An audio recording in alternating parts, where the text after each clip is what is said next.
Bismillah ar-Rahman ar-Rahim. Iyyaka na'budu wa iyyaka nasta'in. Mr. President, Honorable Secretary General, Excellencies, ladies and gentlemen,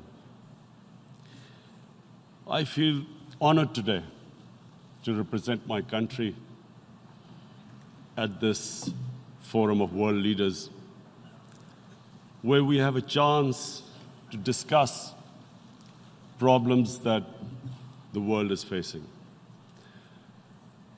I want to talk about a lot of problems, but just four today. And I especially came to this forum despite a difficult time in my country, facing challenges.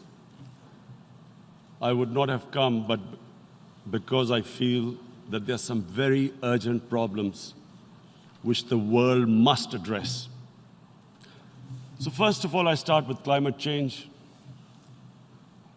So many leaders have talked about climate change. But Mr. President, I feel that there is a lack of seriousness.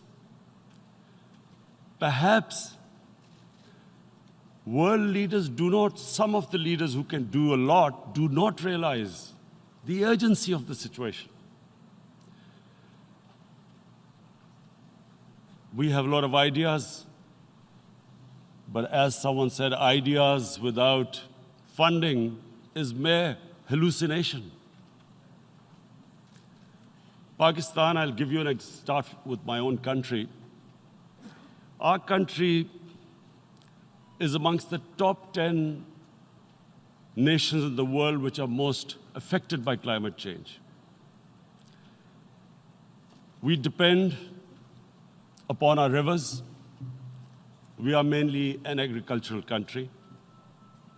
And 80% of the water in our rivers comes from our glaciers.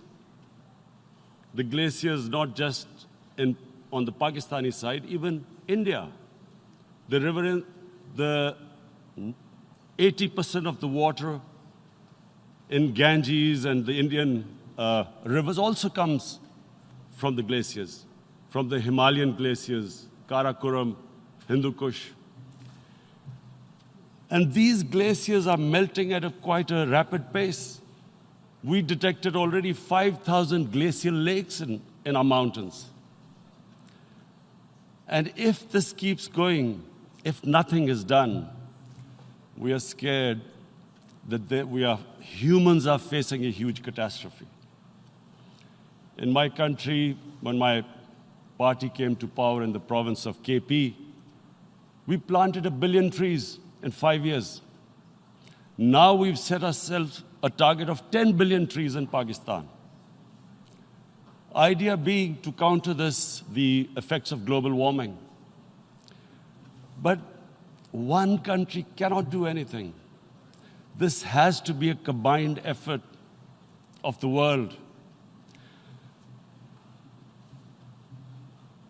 My optimism comes from the fact that humans, the Almighty has endowed humans with great powers. We can do anything, provided our survival instinct is stirred up. And this is really what I hope that the United Nations will take a lead in this. There must be more emphasis. Richer countries must be pushed. Countries that are mainly responsible for greenhouse gas emissions. They must be pushed because our country contributes minuscule amount to greenhouse gases. So I feel that the United Nations must take leadership in this.